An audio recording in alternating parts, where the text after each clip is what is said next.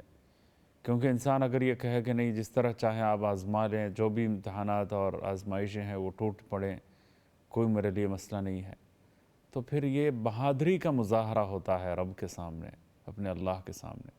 انسان اپنے عاجزی کا اظہار کرے کہ اللہ ہم سخت امتحان اور مشکل امتحان میں کبھی بھی کامیاب نہیں ہو سکتے. آپ کی پکڑ ان بطش ربک لشدید انہ هو یبدئ ویعید، آپ کی پکڑ بہت سخت ہوتی ہے.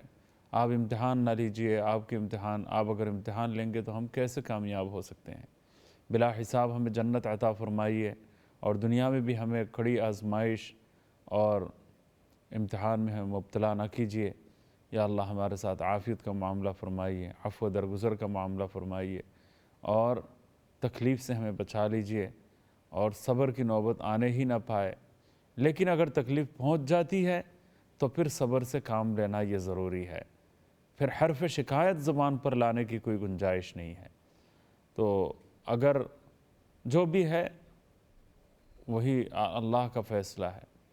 جیسا کہ آپ جانتے ہیں حضرت حکیم اختر صاحب رحمۃ اللہ علیہ کا ایک جملہ یاد آتا ہے مجھے. حضرت نے ایک موقع پر یہ ارشاد فرمایا تھا کہ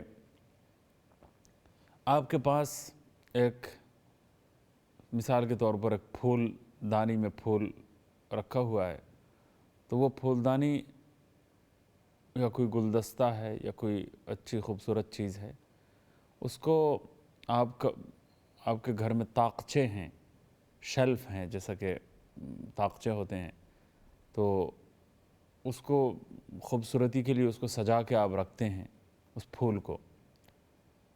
تو آپ کا جی چاہا آپ نے اس طاقچے میں رکھ دیا. چند دنوں کے بعد آپ کا خیال آیا، آپ مالک ہیں، گھر کا مالک بھی آپ ہیں، پھولدانی کا مالک بھی آپ ہیں اور طاقچے کی ملکیت بھی آپ کی ہے، ساری چیزیں آپ کی اپنی ہیں.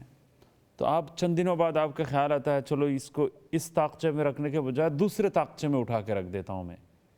اب اگر کوئی آ کے یہ سوال کرتا ہے کہ بھئی یہ پہلے طاقچے میں پھول رکھا ہوا تھا، آپ نے اٹھا کر دوسرے طاقچے میں کیوں رکھ دیا؟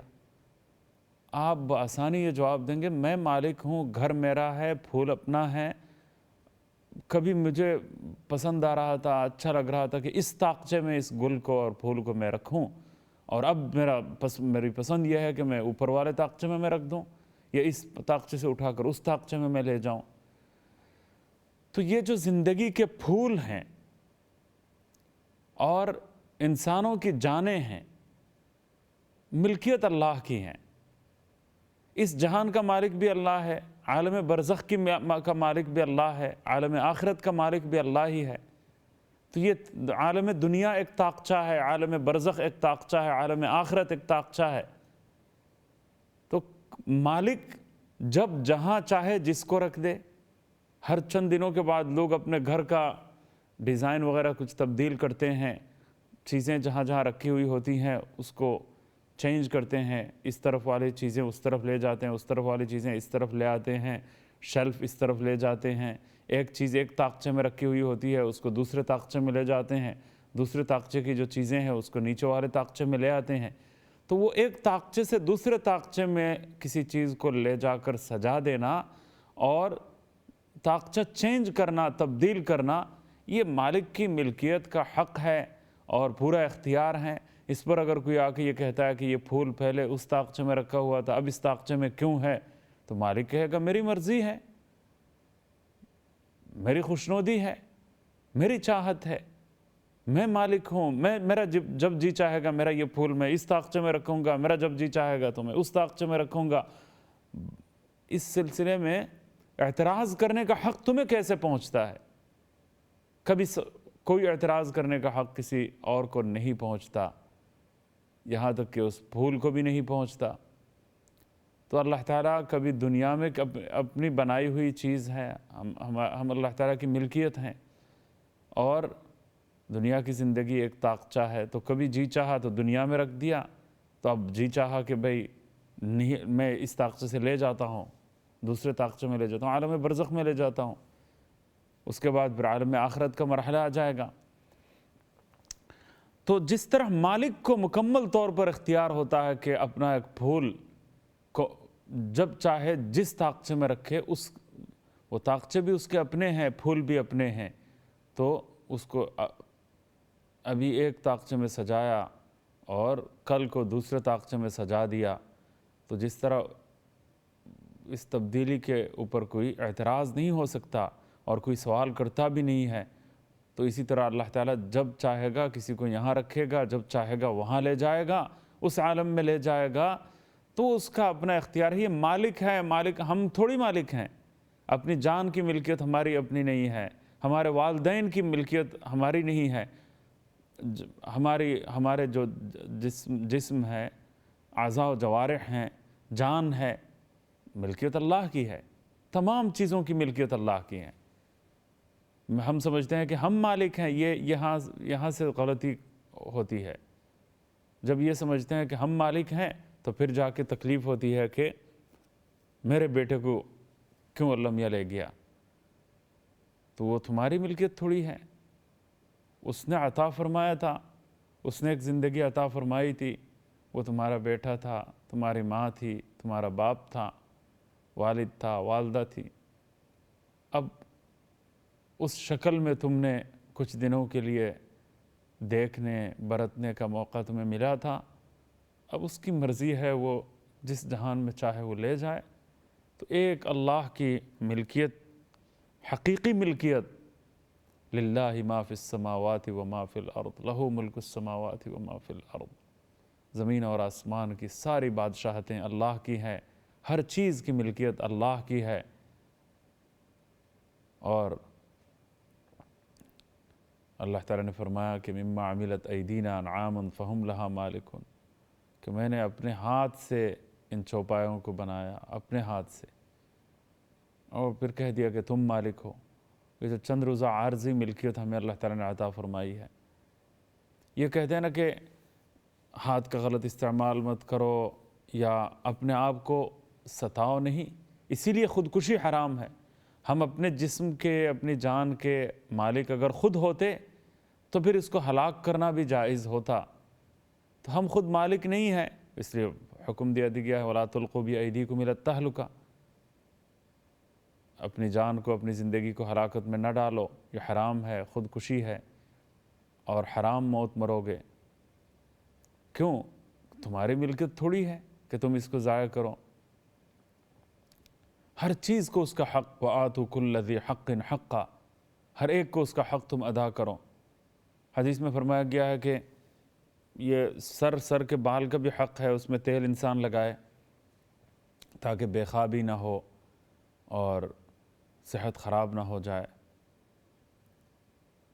بالوں کو، داڑھی کو کنگا کرنا، یہ بھی اس کا ایک حق ہے۔ اب جسم کی حفاظت، یہ بھی جسم کا حق ہے۔ ہر دوسرے جتنے انسان ہیں ان کا ایک الگ حق ہے۔ تو اپنے جسم کو ضائع کرنا، اپنے جسم کو خراب کرنا، تباہ و برباد کرنا، یہ بھی انسان کے لیے جائز نہیں ہے۔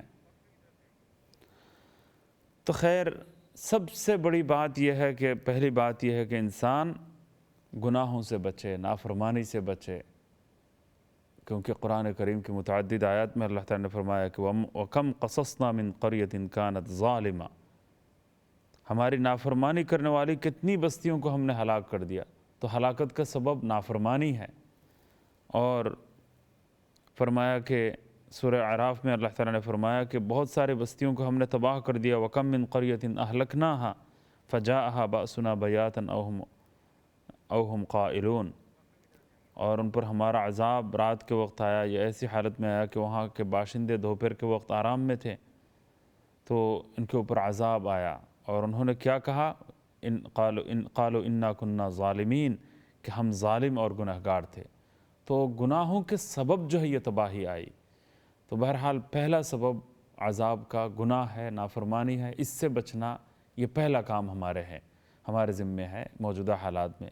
باقی اور کچھ کام کرنے کے ہیں وہ میں بتانے کی کوشش کروں گا وقفے کے بعد انشاءاللہ۔ ہمارے ساتھ رہیے، وقفے کے بعد ملتے ہیں۔ السلام علیکم ورحمۃ اللہ۔